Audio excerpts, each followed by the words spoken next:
All right, today is the 45th episode of the Advisor Tech Book podcast. My guest today is Sam Flaten, and he has CFP and CHFC after his name, so he's a big deal.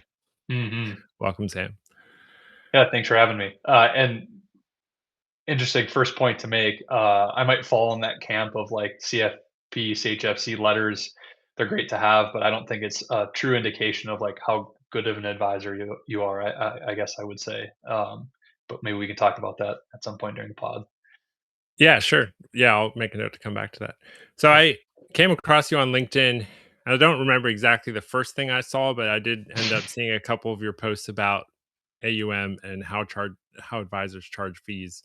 hmm What was your goal going into those posts? Because I know you were like purposely trying to poke the bear and then Yeah. find Yeah. specific people and how they thought. So what was behind all that?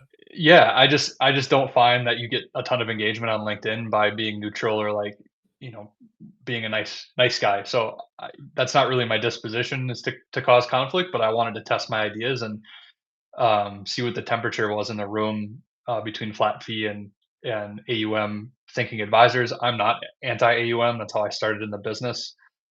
On the paraplanning side of Lever, which is my business, I work with almost all AUM advisors, and they're all fantastic people, and they're hiring me. So the level of their planning, the depth of their planning is super valuable. Um, so I'm not anti. If you use AUM, I'm like not anti you. I just think that uh, there's some things that you can do better with flat fee. Um, You gotta say something incendiary so that this podcast yeah, so people even keep listening. yeah, that is true. Anybody that was listening probably just dropped off, but Yep. no, They're all gone I at this just point. so I So think a now you little can tell us how you actually feel. yeah, right. A little background on me is like I was happy to do the paraplanning thing. Like I've got a successful business in doing that. I really like what I do during the day. I like to just focus on financial planning issues, but my AUM advisors kept raising the same concerns and problems they were having. And from my perspective, having been a flat fee advisor before and building out that process, it's like, well, I don't know if this is the only solution to these problems that you're raising, but I know of a solution. Um, and it just happens to be like a flat fee process and uncovering value and then aligning your fee with that value and demonstrating like service saliency and value saliency and it all. I just think that's done better under a flat fee model. um, Again, a lot of my AUM advisors, like I shouldn't say a lot of them, most of them are good at some aspects of what I help people with in the flat fee space. But I don't know any that are like truly good and comprehensive that have everything solved. And so I guess that would be the incendiary um, point to make is that my flat fee advisors are more complete in terms of uh, the problems all advisors try and face, which is succession and talent development and value demonstration and client retention and all that good stuff. Oh, that's super interesting. Yeah, Mhm. I haven't actually heard people call them AUM advisors before. So Yeah, what are the different categories of advisors and where AUM advisors would be one of the pillars? yeah, and maybe I'm just using that too flippantly, but it's just literally someone that gets compensated based on an assets under management model. Right. Which most Um, do, right? Generally. yeah, most do, and this might be like a generational gap too, right? Because I see a lot of folks that are closer to like the beginning stages of the millennial type generation that are actually doing like a hybrid of both, where they're doing an AUM, and then as planning topics come up, they might charge for a financial planning fee, a one time or an ongoing type planning engagement. Um, I don't think anybody, and we talked about this before the pod, but like just like commission type advisors, they started to phase out, and then the fee only crowd came in. They're still commission advisors because that's needed in the space because there's a market for it.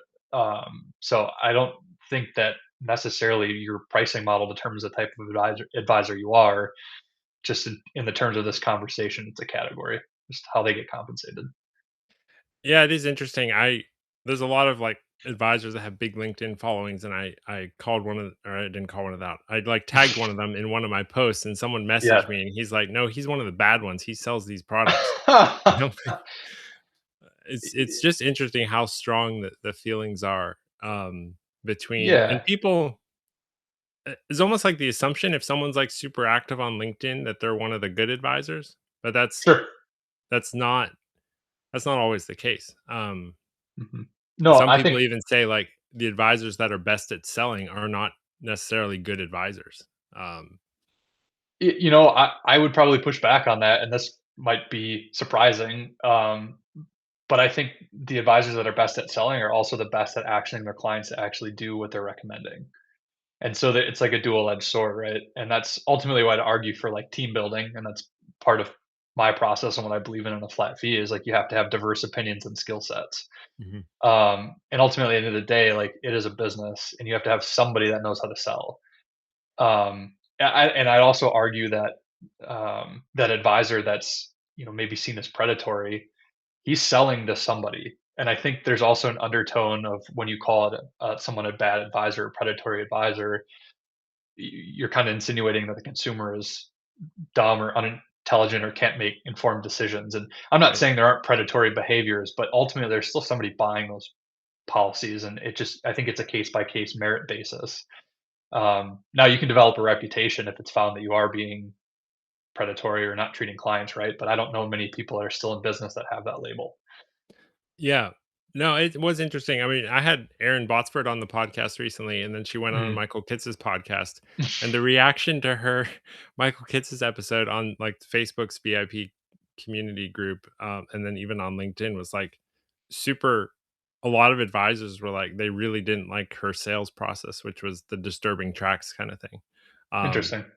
which I don't know, I thought she was pretty cool, and I liked the way she did it, and it made sense. I kind of was surprised myself to hear that that's, like, her sales process, but, like, it works very well for Yeah, her. I had a meeting just before this with one of my um, consulting advisors, and he's been really struggling with what I've been trying to push him to implement with the flat fee process. He's already flat fee. It's just we're trying to evolve it a little bit. He's kind of putting the cart before the horse, and he's having trouble getting people to sign on for a full engagement. And he's having great success with this $3,000 financial plan, but it's because he's not really piling up a ton of value before he says, "Hey, here's the annual engagement fee." So we're just kind of reordering his sales process and how he talks about value. And he said what made it make sense for him is he actually consulted with like a high octane annuity sales guy, and the way he put it is, selling somebody a painkiller versus a vitamin stack, and Yeah, finding the people that have a pain for the painkiller versus doing kind of some proactive planning or whatever have you. Um, and that's what made it click for him is he's like, I'm trying to sell somebody a painkiller that's perfectly healthy and normal. right. And I think that's kind of, I'm sorry that her name escapes me. The Oh, advisor, Erin? Erin. Yeah. Yeah, Yeah. I think that's kind of what she's doing. I don't like I shouldn't say I don't like. I haven't found the best success with the fear tactic. I find a better success in having the client just tell me what they value. right. So instead of like, "Hey, you should be afraid of this, and I know what you should be scared of and what should be keeping you up at night." Actually, in Jim Stackpole's process, the certainty advice, that stuff is encouraged to be talked about first, and then that's actually put aside. And we Okay. talk about the higher aspirational things that clients actually derive value from.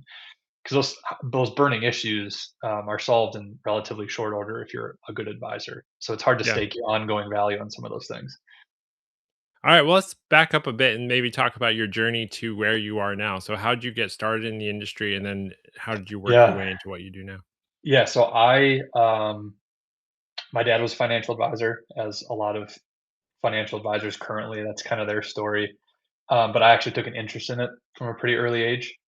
And so my kind of earliest interest is actually over the financial crisis. Like I remember my dad's white knuckles like gripping the edge of his chili, like because he was in the thick of it, right? And his business was just growing, and so there's a real concern that, and he cared about his clients, but there's a real concern that his business wasn't going to last. So that's kind of what got me attuned to the business. And he was with LPL, and he had left Lutheran Brotherhood, which is the precursor to Thrivent, and he took that independent leap before the RIA space was really built out.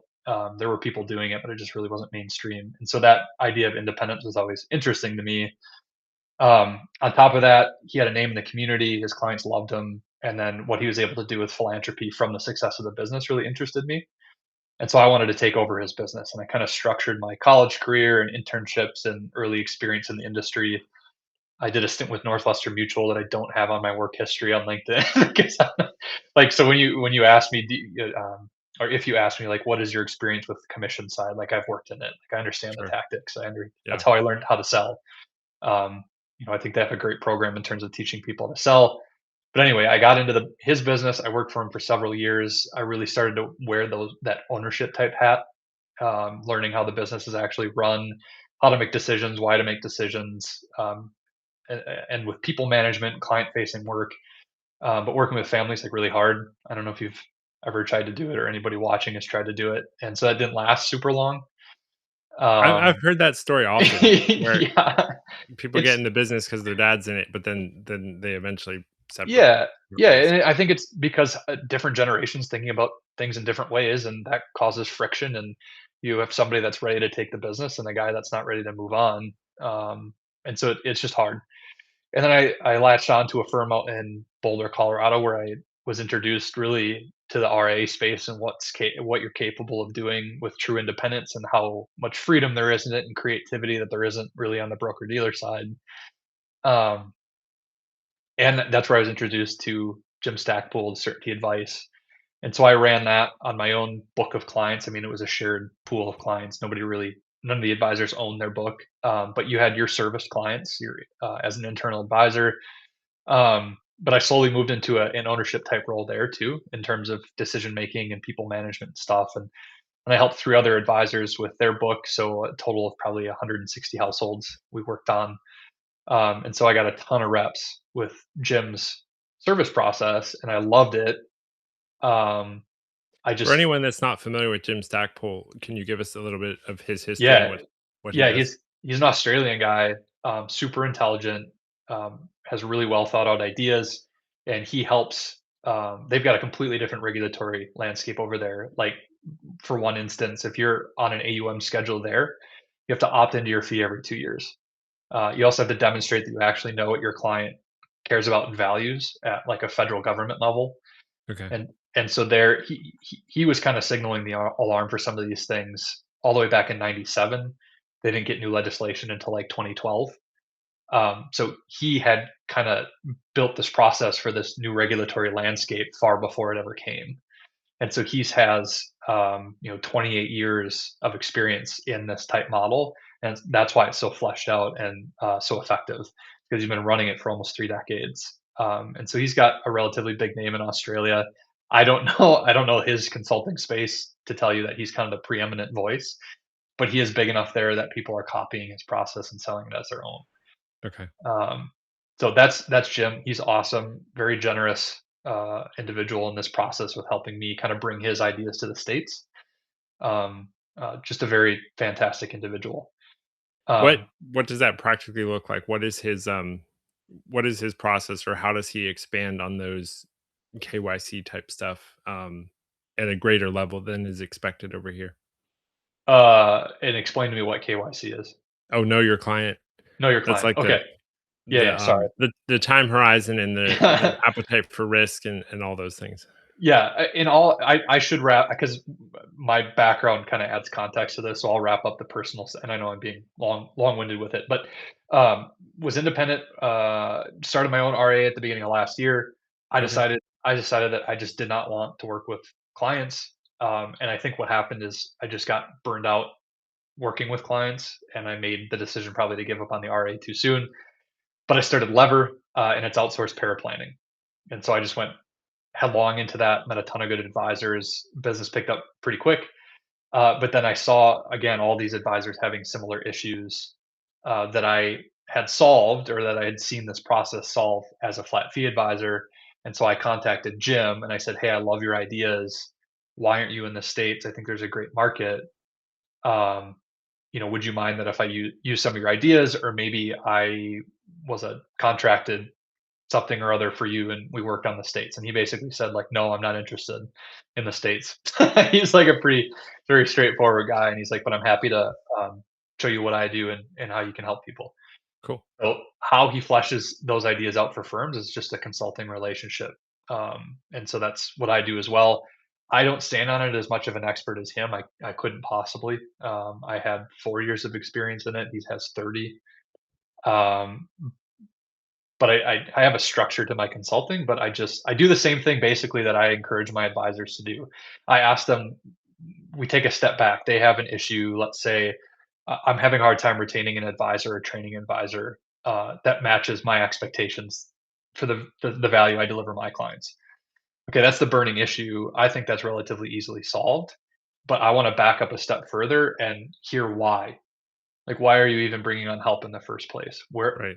What do you want to do with the business? Like, what do you want your interaction to be with the business? How do you see your role in the business as it evolves? Do you want to sell? Why do you want to sell? Like all these questions that you need context for before I feel like I can actually provide advice on how to manage employees or this particular employee. And that is that is what his process is in a nutshell.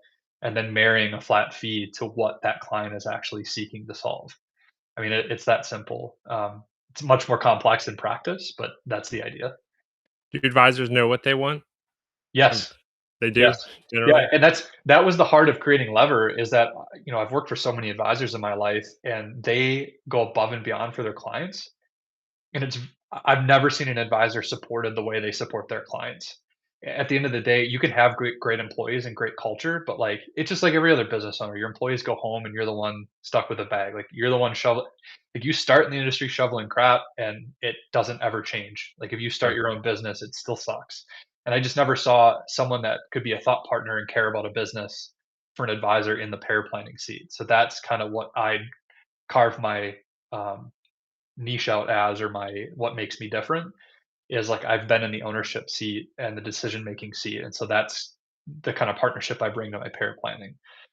And so that That's cool naturally, because a yeah, lot of consultants come from, like, the technology side, like, "We'll help you use your tech stack better," and then some of those switch over to strategy, like, "We'll yeah, come at this from strategy," but you're coming at it from pair planning, which yeah, is yeah. is that the majority of the value of the client relationship, or is it just a piece of the value?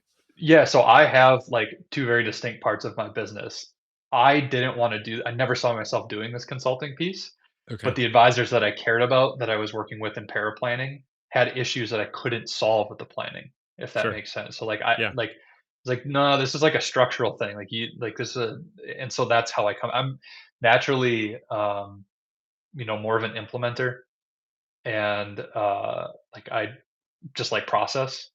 And so it's kinda easy for me to see where things aren't working, and so that's the skill set I bring. It's hard for me to ignore issues that I know I can fix. Yeah.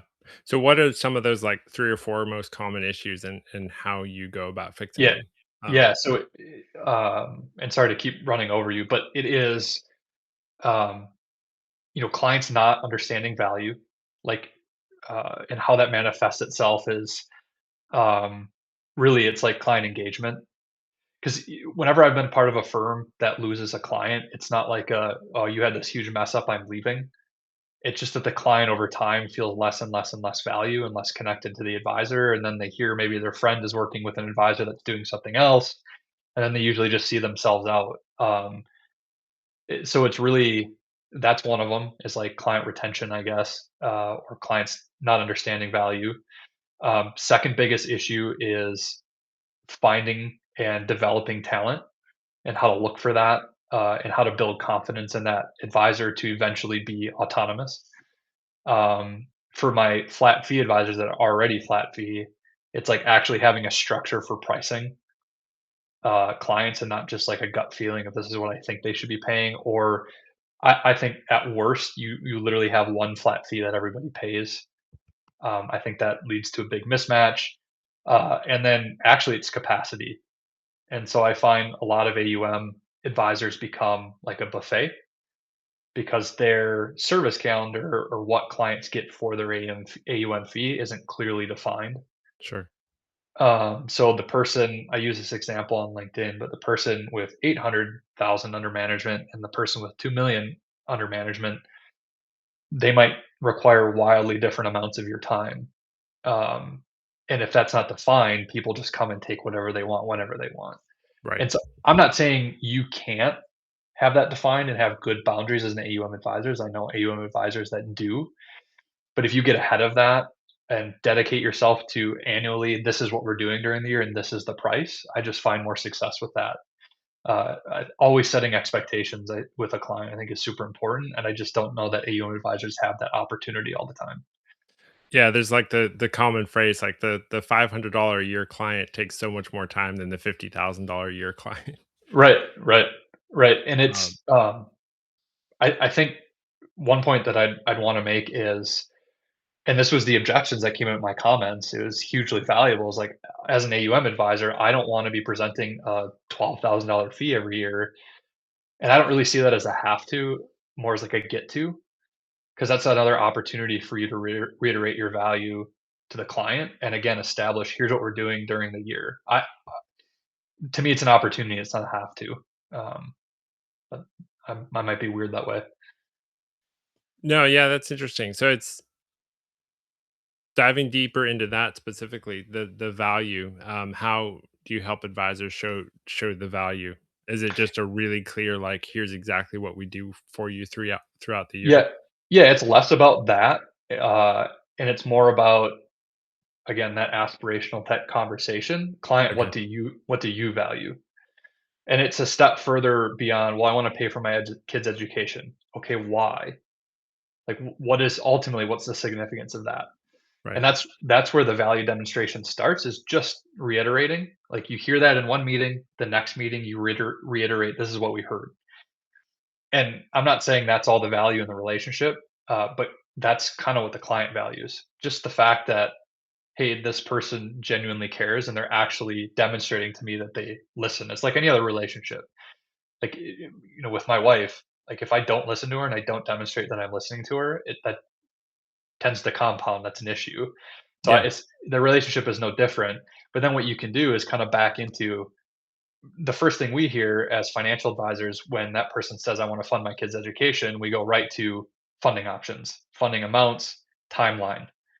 Okay, but I can't advise on that until I understand why. So if you tell me, well, I want them to have a job at NASA that they want. Well, then the $28,000 a year state tuition, that's probably not gonna cut it when I'm modeling that in your financial plan. right.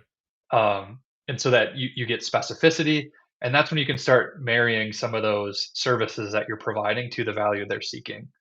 And then that helps the client, okay, instead of this advisor just jargoning me to death with 529s and how much I need to fund, that goal is clearly stated and that aspiration is in mind, that I don't just have to fund this 529 because I'm being told to. It's because if I want to get to the point where my daughter is working for NASA, this is what I need to put into that account every month. Okay, That's like very one specific example, but you right. demonstrate to them that you've heard them. You say, "This is what we need to do to get there, and this is when we're going to do it, and this is the price for doing that." So is then every engagement like custom tailored to what the client or what the prospect is says is important to them? Yeah, it's that simple. Like, Yeah. and it sounds complicated and too variable. Um, it's not. You have your menu of services. It's just rearranging the process. Instead of trying to bombard somebody with all these things you do, and then vacuuming in assets, and then taking the fee, and then trying to develop the relationship around along the way, it's just putting the brakes on that, developing the relationship, and then quoting the price. There's no difference. It's just different orders. So what's the menu of services that you might apply to individual like if they say I want to Yeah, yeah. fund my child's education, do you already have like a set service and price that goes along with that or do you kind of build those custom each time? And that's where the consulting comes in, and, like, when you ask, like, how does Jim put that into practice? It's like it really depends, again, going back to, if an advisor comes to me and says, "Hey, I need a pricing matrix, and I need to demonstrate value," I do the same thing that I expect them to do with their clients, I back it up, and then we can back into, like, what should each one of those services cost? How do you present it? Like, how specific do you wanna get? What's your niche? We do client segmenting. So the services you provide for a retiree are vastly different than what you might, um, provide a SpaceX employee Sure. that's looking at this potential IP. They're vastly different services, but at the same time, there's going to be overlap, right? Like, you're going to do investment planning and management. You're going to do, those clients could have retirement or education goals. One might be for a grandkid, one might be for their kids. Like, there's some overlap, but there's also differences, and you got to build that custom for each niche. But it really does start with segmenting. It's interesting because I've kinda hung out in the consulting space for a while, and all the Mhm. push is to, like, streamline everything so that No, it's a mo man. It becomes streamlined. It sounds variable, but it's going back to analog. Like, it's putting the value on the things that actually matter. Right. No, I mean, I like it, but, like, so, like, I worked for a CRM consultant for a year and a half, and at Mhm. first, each engagement was, like, custom to the firm, and then at some point, we were like, "We know how to run the firm better than the firm knows how they want to run the firm, so let's just take the same engagement and apply it to each Yeah. firm." But you're Yes. kind of suggesting the opposite in a way where it's like, no, actually customize the engagement to each individual client. I know it's slightly different Yeah, so I circumstance, mean, but the tempo of engagement is still the same, and the times you're doing like, I'm a big believer in surge seasons and doing tax planning in yeah. quarter 4. Like, the times you're doing the things are the same, and the work ends up being relatively the same. It's just the presentation of the value is Okay. customized to the client. Okay. And so, like, you have everybody gets a financial planning meeting just like they always do once or twice a year. It's just the content of that financial planning meeting should be completely based on it shouldn't just be a rammed through templated presentation of like, I have turned down firms on the paraplanning side that just want to turn out the same retirement plan with different numbers to 100 clients. Like I find no value in that. Right. Um, so the service calendar actually becomes more streamlined, and this goes into the talent development and alignment with your team members is you kind of get them on board with some of these conversations, and so they learn the client along the way. And if your team is the one doing the work, they're ideally the ones setting the service and determining what's happening for the client. um, so if that makes That's sense. cool. Sorry, I don't know Yeah, if that no, answered your kind of. I mean, question. I Yeah. honestly don't have like a mental picture of what it looks like. So I'm like, if the Yeah. end product, like they're all getting the car at the end of the day. The Hmm. question is, you're just presenting a different spec sheet for the same car to different people based on what they're looking for. Sort of. It's more like, yeah, if you want to categorize all vehicles with an engine and wheels as a car, yeah, everybody gets a car. Right. But the person that comes to you and says, you know, I'm terrible with cars, but like what's a really high end sports car? They come to you and they say, I want a really high end sports car, and I just want it, and I need it right now. I would just back up and say, like, well, why? Well, I want to go really fast. Okay, why? Well, my dad used to race cars, and that was a thing I used to do with him, and it would Yeah. mean a lot. Okay, now we can start talking about how much do you like, not how much, it's not the price is right, like how much does it cost? How much do you want to spend? Right. What do you need to spend to get yourself that aspiration of feeling like you're racing with your dad again? Yeah. Okay, That, so that makes sense. that's wildly different car than the mom that wants a minivan. Like those are Yeah. two different things. Yeah, ultimately at the end somebody gets transportation, but that could be wildly different based on what the goal is. Yeah. No, that's a good analogy. Yeah. I think that works pretty well. Mhm. So another thing we talked about was like the advisor as the bottleneck, which I've Yeah. experienced many times. I've worked for, I don't know, 8 to 10 different advisors. Yes. Um, and the advisor is the bottleneck in a way, sometimes because the advisor is the one that has the license or has to make the decision or has Sh to. Um, Sure. Yeah. so how do you spread out that responsibility to the team? Yeah, it's just you delegate decision making and responsibility at every opportunity. But it's like a chicken or the egg or a catch 22. The advisor often doesn't do that because they don't trust their team to execute. They don't trust Right. anybody to do the thing at the level that they do, but they're also not doing the work to get their team up to speed to have the autonomy to make those decisions and to build that trust. Um, and so it boils down to like educating, getting your team touches with the client on important things. Um, Maybe they're in those aspirational discussions. That's usually where I would start. So they're developing that relationship with the client, and then that allows you to train them on the technical aspects along the way. They learn the client and can respond to the client, and can make decisions. But I'm trying to think of an example at this point. But again, like anything to do with the client, obviously not compliance, like you're saying, some things like the advisor has to be the bottleneck, but anything service or planning related should be really a team decision. Um, Yeah, so, like, one thing Erin Botsford said was, like, she was the main selling advisor, but she had, I don't know, like, 8 conference rooms, so 8 of her clients would be meeting with someone else, mhm, but she was still, like, the name on the door, basically.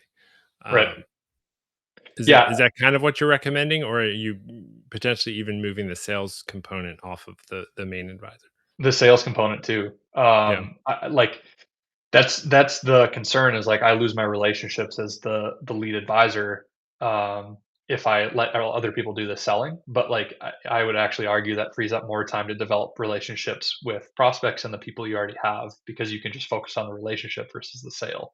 yeah, So I'm working with a firm right now that lead principal is very type A, internal servicing advisor is very type B. We're instituting a diamond structure because they also have kind of a CSA type seat and a paraplanner. And so I've just been telling him like, hey, you can keep being a rainmaker, but you're more the visionary and you want to lead the firm. So that's maybe where you should spend your time. That's what energizes you. And it's very, in my opinion, it's very easy to teach a type B to sell because they're typically the ones that are they're the empaths and that drive these aspirational type conversations better. And that again, that's where the value is. So when you can teach a person like that hey, this natural gifting you already have, which is just talking to somebody and listening to them, is what they value. And then when you present a price of this is the work we're going to do based on this values conversation, that's selling. Like the best selling is just listening and matching yeah, services. So yeah, I'd actually say offload the selling portion because that's when you're going to explode. So instead of one person with 7 internal servicing or advisors or however many she had, now you have 7 salespeople that are closing business. So right. you know, I'd rather have that personally. Yeah, no, that makes sense. How do you implement this in the firm? Is this like workflows in the CRM, or what? How do you take all these planning um, structure, I guess, and implement it in like the day to day activities? Yeah. So me personally, I'm trying to like that's not my best value. So I'm Okay, trying to. It's so hard for me not to just jump into a firm and build all this out for them. right, I find that that takes the value off the process, and then the advisor doesn't really have skin in the game if they haven't put time into building it out themselves. sure, But yes, we can certainly have a nerdy conversation about my former uh, place of employment. Like I was the implementer guy, so yes, it's workflows. I actually like. I'm a little bit disconnected from the tech at this point. It's been a year since I've made those type decisions. yeah, I'm making decisions for myself on the paraplanning side, but like right, this is interesting. You'll like this. There's one firm I engage that uses like a construction CRM okay, that's meant to be project management based for their right, financial planning. Because if you really think about it, the financial planning process is rarely just completely linear. There's usually tons of things going on at the same time. So it's hard, like a red tail workflow, for example. The complaint is always like so linear. Person B can be working on something when I'm not done with my step in the workflow as person A.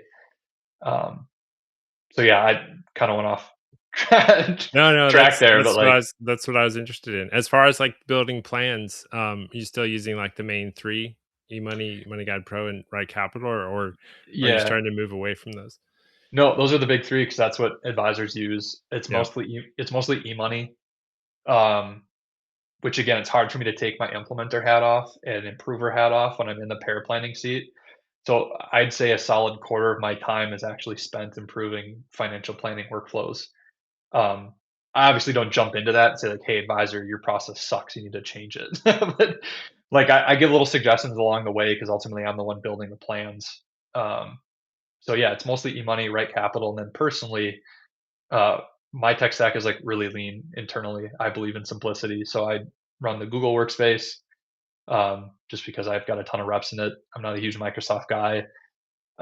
Claude, which I moved off from Chat, and then Hazel, which is irreplaceable to me. I don't want to shout them out too much, but yeah, Hazel is irreplaceable to me because I find a lot of firms have tax questions and they don't have tax software or a tax workflow. okay. So it saves my skin when I'm trying to get tax answers and model stuff. for advisors. Okay, so you're using Google, Claude, and Hazel, basically. That's your tech stack? Yeah, and then I'm forced into Red Tail because Hazel, that's what it uses for contacts and note Okay. keeping, but I very rarely interact with Redtail. Oh, so you have Redtail as well? Yeah, it's not something like it's just a note repository, a contact Sure. repository, and then tasks. But again, Hazel told me what to do today. It gave me all my tasks. So, Yeah. No, that's interesting. mhm. That's really interesting. How do you see I know Jason Wink's, like, planning to launch a new agent every quarter or something, Yeah, with probably, like, a planning agent coming next and then a estate planning and whatever yeah, else. How do you see that implement or how do you see, like, advisor adoption of these things? yeah. And then how do you think that's gonna change the workflow down the line? Yeah, a big part of my business is like, "Hey, there's this tool that I think is gonna be really cool, Sam, I want you to try and implement it." So it's like advisors just don't have the time, I Sure. find in a lot of circumstances, and they already have their tech stack, so you have to have something that is so easily adoptable and the value is so easily demonstrated, otherwise Right. advisors probably aren't gonna adopt it. They just don't have the space unless they've got a team where there's somebody dedicated to implementation like that. No, that is super interesting because, like, I talk to a lot of advisors about their tech stacks, and in some cases, they're paying for 20 tools and only using 10 of them, and they Right. know they're not using 10 of them. And I'm like, why don't you just fire those 10 tools you're not using? But they're like, well, C we might use it someday. It's like it yes. you It's don't like a have the time to learn the tool, right. like, let alone teach your staff the tool. Like, why are you paying for it? I think a lot of it's peer pressure. Yeah, A big one's Holistiplan, where a bunch of people, advisors, signed up for Holistiplan because tax planning right, that in the industry, like, you have to be doing it. So a bunch of advisors rushed to it. They didn't fully understand it, and so they're not using it, and so they're kind of frustrated with that. sure, But every once in a while, they will. Last year, I was hired to basically build out a tax planning workflow, and the advisors is like, "This is awesome." Like, I didn't even know scenario planning was a thing. right, I didn't know that was a page on Holistiplan. And so I've given them that feedback. I'm like, I think there's a lot of people out there that just you're giving Holisiplan does a good job of running webinars on how to use the software. I just don't know how many advisors have the time. Like they desperately need the implementer and somebody that's done it before to help them. yeah. Do you know Olivia over at Village Financial Services? Yeah, we connected a couple weeks ago. Because I know she just launched like a Holista plan implementation Yeah. package. Yeah. So before and I think I was sort of part of that before I knew who they were. We have an advisor that's a mutual client and she wanted help tax letter staging. And I was like, I wouldn't pay me to do this because this isn't really CFP level work, but I helped her outsource CSA, which ended up being a Village CSA. I kind of taught her how to do the tax letter staging based on my tax plans and my tax notes. Okay. Um, so I think I had something to do with that. That's completely unconfirmed, but So what other tech or advisors asking you to like play with and try to implement? it's usually just like integration type stuff. Like and again, I'm not on top of all this, but Jump is now integrated with like Redtail, so it'll be off projects like that. Like, hey, I already have these. Like, can you figure out how they interact, or Or will this improve your planning workflow? Or like a super niche one is Fidelity doesn't allow Pantera um, to interact with 401ks. You basically have to relink every quarter. It's the pain in the butt. So an advisor asked me like, "Hey, can you look at the rest of our tech stack and figure out how we can give 401k recommendations for these Fidelity clients that don't have a Pantera link anymore?" So it's stuff like yeah. that. Okay. No, that's cool.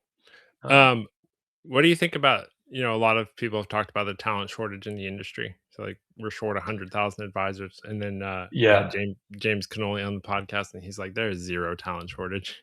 Um, yeah, that's a good question. Might be incendiary here for a second. I think there's like a effort shortage, but I also think there's like an incentive shortage, right? Like I'm thinking about my personal experience, and like I'm not. There's so many other people that are better than me, advisors in this space. Like that would probably have been more successful in my circumstances.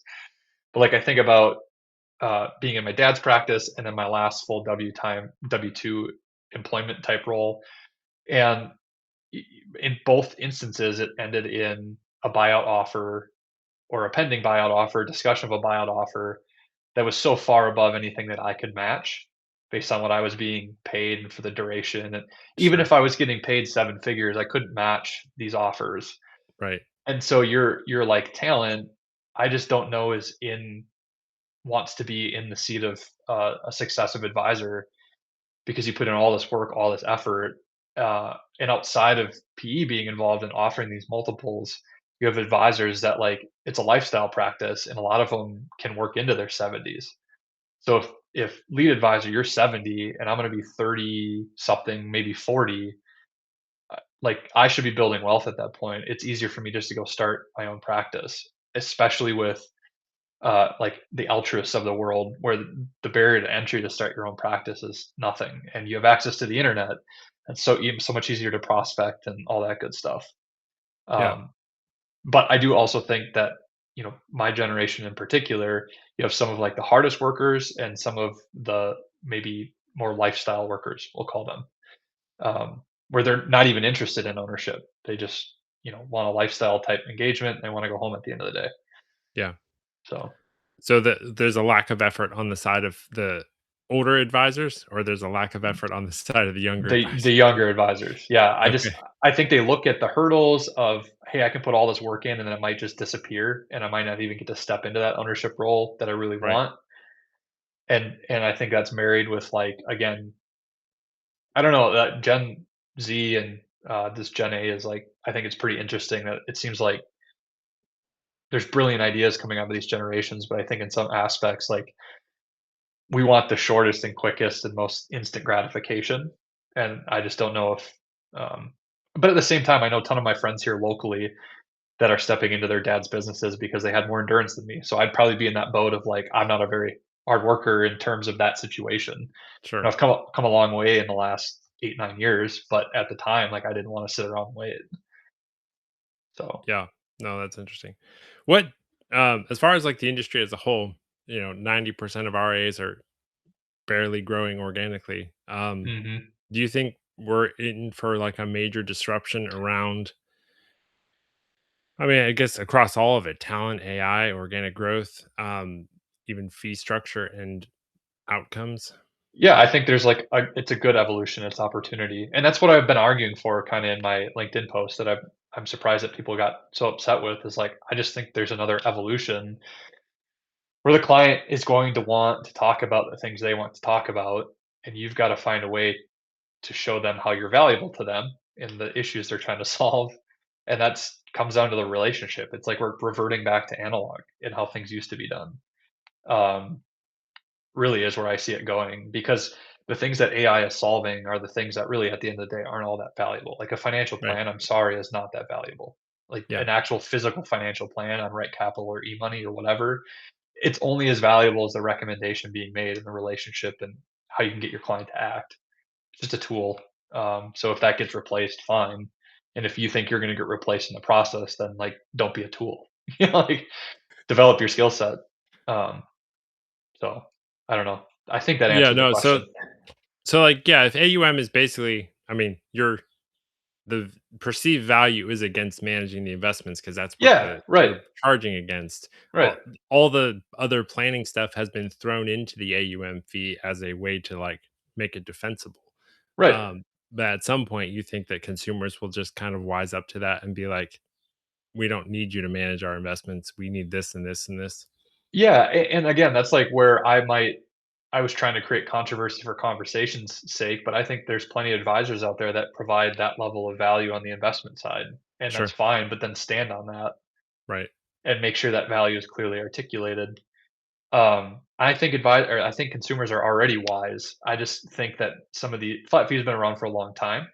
I just think it's becoming more popular and it's becoming a more marketable option and more accessible option for people.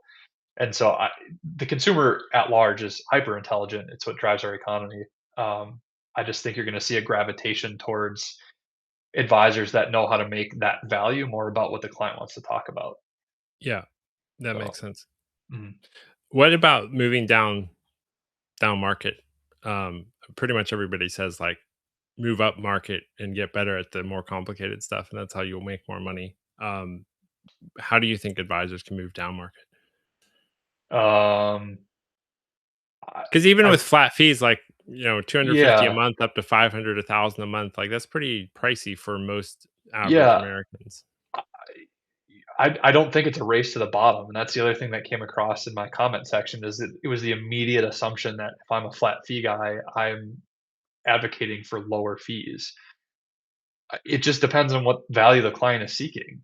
So, Right, and that's kind of the beauty of flat fee is that you shouldn't lose your shirt on any engagement. There should be margin on everything so long as you're accurately pricing it. Like, I think a good example is like a home builder, right? Like different materials, different size homes, like that all should be priced and your time should be priced and there needs to be margin built in there and like you should be able to accurately um, bid a job. So it just depends, and it should be more focused on the niche and the clients you best serve, and then get adequately compensated for the work you're doing. So, and like the way I understand flat fee, to move down market would be to move down complexity would be still profitable. It just depends on what type of clients you want to serve. sure. But I don't think it should be a race to the bottom. I think the race to the bottom is actually happening on the AUM side. You're seeing lower and lower and lower starting fee grids. Um, you know, when I started locally, it was like a point and a quarter is where most fee grids started, and Yeah, now I look around and it's like 75 bips. yeah. Um, and again, you haven't solved the buffet issue in that circumstance. So Right, no, I think that's a problem. I think all advisors should charge at least a percent. Like, not yeah, be and then they should provide the value to make it worth it, and then I think the same with, like, the hourly rate, like, their hourly rate needs to be up there, like 1,000 an hour or something. right. Yeah, it all just depends, but 1% might not be a fit. Like a $3 million. I've had some of my most easy clients were like $3 million clients, and they didn't need to be paying me 30K a year. Like Right, it ended up being 15K a year, and the relationship was highly profitable, and it built room for me to onboard the 40K a year client that didn't really have any investable assets, but I had a $500,000 income. yeah. So it was a downshift in market and it was an upshift in market, and the firm netted 15K in revenue. I don't know how that's a loss. Right, well, that's an important distinction to make, like, how do you charge someone with almost no assets 40,000 a year, Right. in fees? Income complexity, what they value. Yeah. And 25K, I should say, math was off there, and I'm gonna get flamed for that probably, but but no, yeah, that's how you justify it. So like that's always a check, right? Like you don't want to bury your client in something they can't afford. But if they can afford it, then certainly. Like, what's more valuable? What's the ROI on that same person putting 23.5 into a max 401k, even assuming earning 10%, or the decisions you can help them make on the planning side for let's just say in this case the same 23.5. What's the better investment? Yeah. I Um, think a lot of advisors think that they can, like, lose money for years and years on clients, and then eventually it will pay off. Um, it, that's a very good observation. I'm glad you brought that up because I had been thinking about this before this conversation, and that really, when you talk about there's no incentive, there's a talent issue. Like there's an incentive issue, right? So what do I care as a I've just turned 29 today, actually, it's my birthday. What do I care as a 29-year-old working for some 50-some-year-old?